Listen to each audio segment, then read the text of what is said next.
Hello, hello, hello, Rise and Thrivers. It is Regina Rossi and Dr. Raquel Stuart from Rise and Thrive Together. And we are so excited and pumped for tonight's episode. But the one thing I want to start with you guys, if it's the first time you're watching, or if you've been here for the amazing about 12 weeks that we've been on here, kind of want to take a moment, Raquel and I kind of want to take a moment to really give you our mission statement, like who we are. What is Rise and Thrive Together really about? So we are a vibrant community that's out to empower and equip and educate you to get the results you want through real talk and real actions, right? And with real results. That's who we are. This is this community, and that's what we're about. And so I just really wanted to get you guys kind of maybe like kind of seated and grounded in that, right? What you want. We want to empower you and equip you and educate you to the results that you want. And how we do that is through this real talk, taking real actions, and getting the real results. And so Raquel and I give ourselves, right? We'll be sharing more and more about our actual lives and what's happening in our lives, like we've been doing. And what you can tell, we get real with each other and we talk about the actions we're taking and the results that come out of that.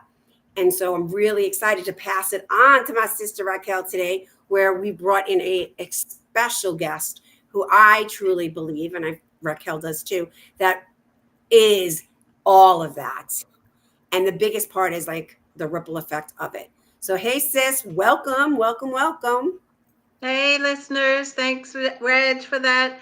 So glad to be here again with all of you. Please, please, please drop your comments. Hey, Adelia, what's going on? I'm super stoked to introduce this amazing woman that I don't know how long I've known her, but I've known her for so long and I don't want to hold off anymore. I want to bring her in. I want to read her bio. Guys, she has a powerful, powerful message, and it really and truly is about community. So let's introduce Dr. Shenique Carmichael. She is the founder and president of Leah's Hopes and Dreams, a nonprofit organization. She's an accomplished business owner, leader, business partner. She has over a decade of progressive experience leading and managing strategic business initiatives. If y'all don't know by now, she all about the business, okay? Shenique is also an author. She's published two books, Don't Quit, God is Not Done Yet, and Rise Above. We recently learned that Shenique and her husband Mike opened up a Jamaican restaurant. Shenique and her husband and her two kids reside in North Carolina. I'll let Shenique tell you the rest. She was born in the Bahamas. She's here in the US, as I said, in North Carolina. And her and her husband are all about community, and they have such big hearts. But I cannot do her story justice. So, Shenique, Dr. Carmichael, I would love to bring you on. Welcome to Rise and Thrive. Hello. How are you? I am wonderful. How are you guys doing? We are awesome. We're so excited to have you here. Listen, we're going to be streaming how to get in touch with her, and I'll put it out there if you want to make a donation, and you'll find out what we're talking about. If you want to make a donation, and guess what? If you want to make a donation. Okay? So, Shanique, we want to introduce you to our audience. Tell us about you. Introduce us to you, your world, this restaurant, and what I didn't say about the restaurant. Let's have it all. Well, first of all, are you able to see me clearly? Yes, Yes. ma'am, we are. You know how we go, right? So yes, I think you said it all. We have so my husband and I know Reg mentioned earlier, community. We are just so passionate about building Mm, community. We're so passionate about impacting the community. And it's embedded in us. It just comes natural. So one of the things that we've done was started a nonprofit organization that's called Leah's Hopes and Dreams. And the nonprofit organization focuses on three things: hunger, education, and housing. And two of the ministries that we've really been pouring into really is the housing ministry as well as the hunger ministry. And then, of course, the educational ministry just ties into both, right? Because we try to figure out what the needs are for us to meet the individuals who we service. And so the nonprofit organization, Leah's Hopes and Dreams, was founded in 2012 and is in honor. We named the organization in honor of my mom. I grew up in the Bahamas, and it all tied together nicely. And you'll know why we started the organization. So, I grew up in the Bahamas. My mom on a small island, and my mom had 8 kids. And so she died at the age of 42, died in poverty.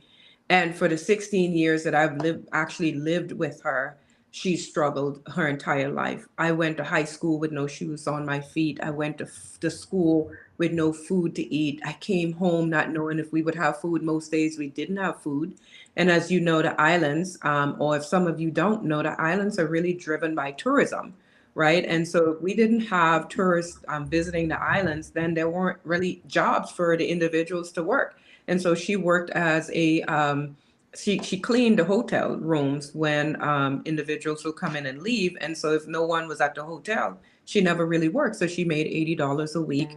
And so it wasn't sufficient to feed 8 kids. She had 8 kids, grew up without running water, without electricity, outhouses, and we took baths on the outside. And again, she just couldn't afford to feed us. And, even when even as we were going through it, it felt hard, but I realized that it really shaped me into the person that I am today. And so Leah's Hopes and Dreams was birthed out of knowing what it feels like not to have. And so God blessed us with this opportunity to come here to Charlotte. My husband and I, we came here to Charlotte in 2012, and the homeless population it was like none other. We came from Raleigh, where it wasn't as present as it is here in Charlotte, and we just started serving as a family, just feeding individuals once a month downtown with just hot dogs, water, and chips, things that we could have afforded at the time. And so we've expanded the ministry and grown since 2012 to now to literally feeding twice a week, over 200 right now, averaging about 225 individuals on Wednesdays and Saturdays. Not both. I mean, literally, we serve almost 500 people a week. And that's like full blown food, something that you would have on your plate, your table. We don't feed them anything that we won't have. And then we even listen to what it is that they want. Some of them don't eat pork. They don't eat pork. Some of them just prefer turkey, and some of them, they have their diabetes, so they don't want sugar. So we literally cater to the individuals on the street, and that's one way of reaching them, right? Because you have to think about it's very hot right now in Charlotte, very hot, and to sleep in this weather on the outside, your behavior changes as an individual. You don't feel love, you're hot, you're irritated. And then you have this young lady walking up saying she's helping you, but she doesn't have anything that you want. So we try to cater to them, we try to show love. And God has just been blessing us to be able to do that.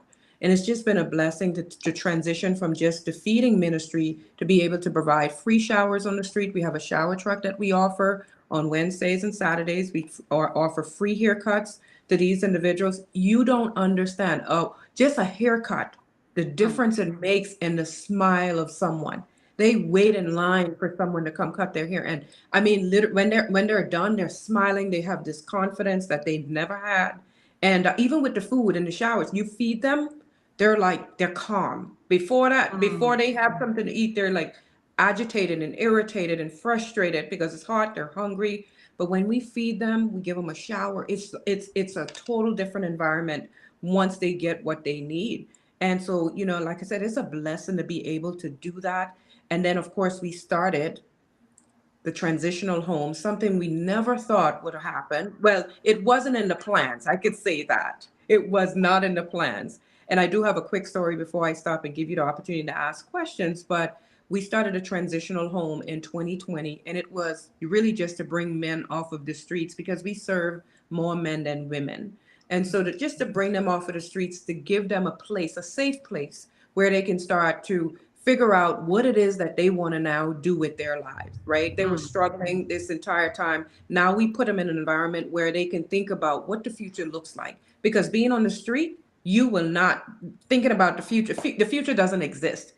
Hour by hour exist, day by day exist for them, but not can I reconnect with my families? Can I get a job now that I can actually come back home and start saving money and trying to figure out what I want to do with the rest of the life that I have? So the housing ministry has just been an amazing opportunity to really see the impacts that we are making on in the individuals that we are catering to. Oh my gosh, I'm telling you, last week we opened our third transitional home. Well, we purchased two more homes, and we have four homes altogether. And one of them we have five guys that came out of prison. Mm. Let me just set the foundation. Let me just put this in position for you. One of the guys, he came out. He was supposed to spend 19 years in prison, and he came out on Monday. His parole officer brought him out of prison into our homes. And he walked in there with his medicine in one hand and his release papers in the next. That's all Wow. he walked into our home with. And so I'm like, he had no clothes, no toiletries, nothing. But he started smiling because he was like, I actually have some place to call home. Wow. The other one walked in there with just a paper bag in his hand. And the other three, and these are all this week. The other three walked in there with a backpack on their back, a backpack. And so we then took that opportunity and tried to provide toiletries, and we gave not try, but we provided toiletries and underclothes, and we're still trying to provide the clothing for them. But these are the type of individuals that we cater to on a daily basis right now Mm. from a housing minister. So it's absolutely amazing. The impact, it is astronomical. It's more than I could have ever imagined. But I'm grateful that God is using us to do it because I love it. People ask, how are you doing it? I said, we were graced for it. You have to be Mm. something like this. We were Mm. graced for it because there is nothing that we won't do to ensure that these individuals that we cater to or that we serve have what they need. So I'll stop there. Oof. Wow. You could tell she's a leader. She's like, let me finish, and then y'all can jump in and ask questions. Shenique, at this point, I want you to drop how people can get in contact with you and make donations. Yes, so they can reach us out, reach out to us at Leah's Hopes and Dreams at gmail.com. They can call us at 919-986-5191. They can also go on the website at Leah's, Leahs, Hopes, Hopes, and Dreams, DREAMS.org. So either one of those, the website will allow you to reach out to us as well. We have two numbers on the website that you can reach out to us. You can email us, send us a note, however, whatever works for you. Those are the avenues. Or you can go on Facebook, Instagram, Twitter. We have all of them. Yeah. Awesome. Awesome. Fantastic. So you didn't tell us about the restaurant. So you and Yeah. your husband just opened this restaurant. What's the purpose of the restaurant? Really, it is to hire, the goal is to hire those on the street, homeless individuals, right? To give them an opportunity because it's crazy. I get so excited when I talk about it.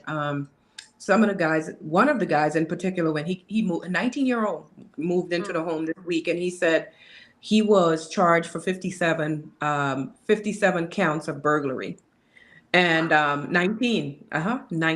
And he said, now that I'm trying to apply for a job, no one will take my resume. And when they see, and he said, you really can't lie because if you lie, they're going to do a background check. And when they do that, they automatically trash your resume. And I said, I get it. I understand. But it's our opportunity to serve them, right? We have a job for you. We work with Carolina Care, Lawn Care, so they'll offer them a job. Ingersoll Rand is another company that we work with to help them get jobs so they can start really just rebuilding their lives. Ingersoll Rand amazing. What they did was they reduced they tweaked, let me don't say reduced, they tweaked their criteria to really Mm, cater to those in need, because you needed to have at least a high school diploma, and depending on what you was charged with, they overlooked that and they would bring you in to work in their warehouse. And that wow. started when they connected with us. Yeah, it is. And then Carolina Lawn Care company, they actually have three of our guys right now, actually providing services to people in Charlotte, lawn Mhm. services to people in Charlotte. Yeah, it's absolutely amazing. And then Wow. of course the restaurant, and dishwashing, whatever it is that they need, whatever we can help them with. But at the end of the day, they can't help themselves. They can't really help their families if they can't help themselves.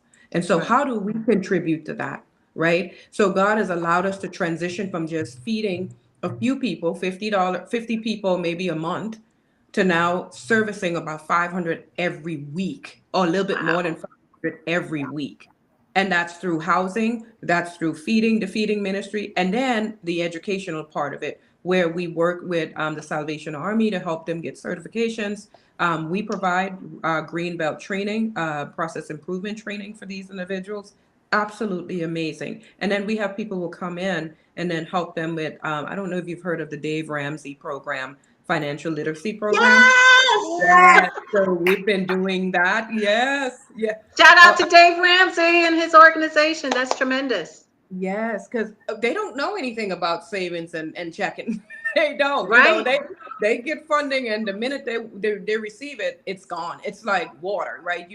It's so you have to teach them little Right. by little what it means to save, and then show them the impact of saving. Like they can go to the store savings. They can go to the store and purchase something and not have to look over their shoulders, and like people looking at them like they Wow. don't have the money. Just walk in there with confidence that you have money that you've worked for, you have money that you've saved. And then you reconnect. So a lot of them have children that they're disconnected from. One of the Mm, guys in the home, he said that he was in prison. He was sentenced to 19 years, and he served 9 years. That's the one who came in the house with just the medicine and his release papers. And he said he hadn't spoken to his kids. He has a daughter and a son. Hadn't spoken to them for 9 years, and he spoke to his daughter 1 month before he was released. And guess wow. what? Now that he's in our home, he is on dialysis. So, Mm, dealing he 2 days in the hospital, in the house, he ended up in the hospital because his body started retaining the fluid, and of course they had to drain the fluid. right. But and then he called his son. It was so heartbreaking to tell him, I don't know how long I'm going to live. So I'm just calling this to say I'm going to try to get some life insurance so I can be a better dad. I've made some mistakes, but I want to do better. That's the people that we serve every day, every day. And it's amazing how when you just speak positive to them and just treat them like human, how much of a positive response you will get, and the willingness to want to change their lives for the better. God is faithful. He Yes, is, he and he is. allows us to do it. Yeah. Yeah. So, Wow. I posted, I shared with everybody that I posted that the listeners, including myself, and I'm going to say for Raquel too, will by specifically what you're sharing. And if you're not, mhm. moment. And I get it. You might not be able to relate, but we're really talking here about the impact of how community, this woman, her husband, and her children, and the life Mhm. that she went through, her own whole other different way, a whole other different way. But Right. that I was so Right. moved when you said what drove you was what you didn't have, right? That's like a ooh, Right. right? Right. That's even having me to kind of think what you didn't have. No, seriously, like, because we kind of are always like, look what I got, right? Look what I Right. got.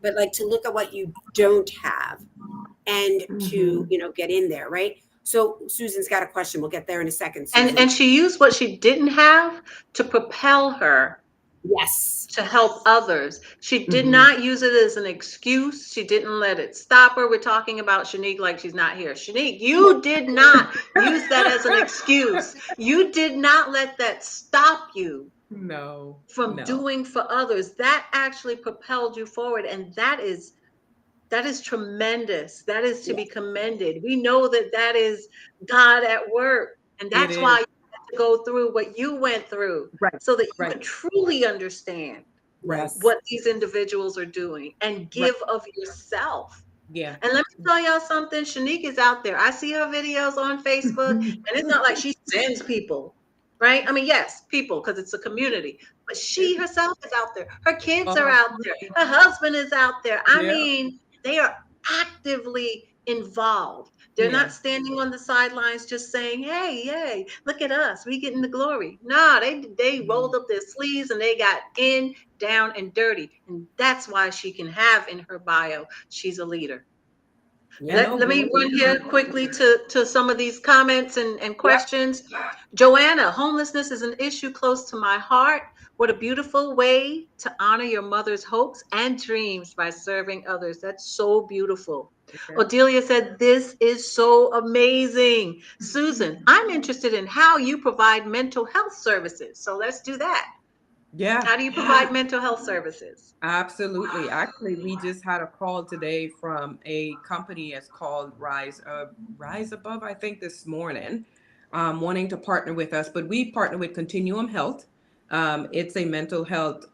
It's a mental health organization that provides mental health services to the individuals in our home. And so, when and the city also provides services to the individuals in our home. So we partner with them as well. All we have to do is understand what it is that, what's available and the timeline. And then we have therapists come to the house to serve those individuals in need. Yeah. So she was right on, because mental health is a huge Yes. part of what we see out there.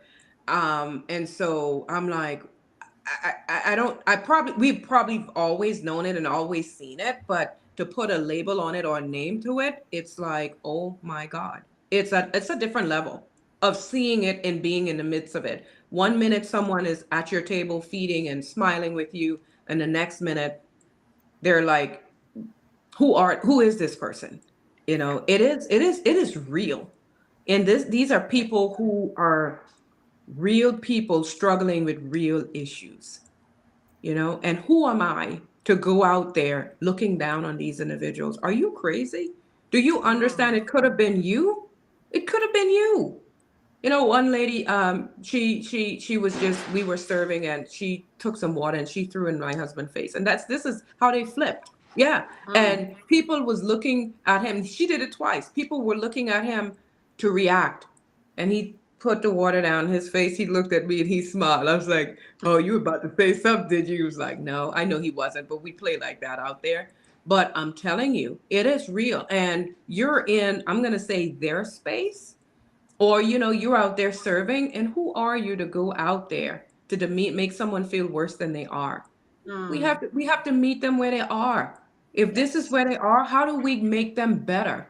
Not condemn them, or not even look at them as if they have issues. It, you could see it, but why make it so obvious, right? I mean, it's heartbreaking. But mental health, mental issues, 99% or 100% of the individuals we serve, they have mental issues. And the longer they stay on the streets, the worse it gets. The worse they Yes. get. Because it I have gets a question for untreated. you, Shanique. I know that you've shared offline with us when we got to meet before we get to have you on the show.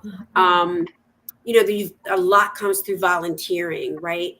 And so Susan, who's so wonderful to be on here, and I used to be part of a nonprofit organization with Raquel as well, where volunteers come in. So for people out there that might be like, I'm so interested in this, but I'm a little nervous, right? I'm a little nervous about this. What kind of training and development that do you provide if anybody's interested in reaching out to you, or anybody who's like, what, my heart's there, I'm there for that, I just need some support? So can you share a Hmm. little bit about that training and development? Because like you Yeah. said, something special, right? And at the same exact time, how do you provide a way that can make us feel like, I want to do this. I'm just, don't know if I can do it. Right, right. We've had that many times. Actually, we get it more often than none. And I had to take a step back because I'm like, just serve. If you want to serve, just serve. And I'm like, how can you just say serve? Everyone's not like you. Yeah, I'm like, I'll jump feet in, head in, just do it. But some people they have to ease into it, right? Mm. What does that look like for them? And so what we do is once they sign up online, or if someone reaches out via email, we call them and we literally talk to them about what it is that we do and some of the things that they might or might not encounter, because every day looks different, right? It looks Right. different for every day. And so we talk to them about what it is that we do, how we do it, and what the expectation is from them. And then one of the advice that we give them is, you're going to just have to come out. And when you come out, and we will be there. So you have to see it in order for you to get really comfortable with it, because there is not really a protection mechanism that we can provide, other than we have where everyone's behind a table. We have gloves and to protect you, and you serve with gloves, with masks when we use masks. When they required masks, we would use masks, but it's more just coming out, and then we teach you what it means to serve, or share with you what it means to serve when you are serving. And then one of the things that we ask of everyone, when you come out, you smile, because you just Mm. don't know how much that smile is going to impact someone else's life. If you're having a bad day, then maybe you can just clean the showers, right? Because I share with them the different services that we offer. You can clean the showers. But when it comes to serving, you need to be present and serving with love, because that's what we offer. We are the hands and feet of Jesus. And these people are at a place where they're coming from sleeping on concrete. They're Mm. coming from sleeping in a park. They don't need to come to your table and get the same mistreatment that they've gotten the night before, where they didn't know if they would survive for the next day. They're trying to Right. survive at night. And so if you get an attitude from them in the morning, that's okay. Share the love and let the love shine, and then that will help change the whole atmosphere. Just you showing up, loving on someone makes a difference. You showing up because someone forced you to show up, or you showed Mm. up because you didn't you got out of bed on the wrong out of bed, they said, on the wrong side. Well, this is not the place for you. We're there to Right. show love regardless of how you're feeling. And if you're not feeling right, then that's not, serve another day. But that Wow. day, that's just what we do. You have to show love, because that's why you're there. These people don't have hope, Exactly. you Real know? talk right there, people. That's the real talk right there. Thank you Let's so look much. at jump into some more comments here, Shenique, in the time that we have. Joanna, tagging like-minded and like-hearted servants who hold a similar vision. Scan C. Johnson and Camille Robb, who may be inspired by Dr. Carmichael. And we'll get you their information and connect you with Okay. them. Um, Susan worked in the infamous tombs in New York City way back, and the shelter system and other organizations, as has Regina.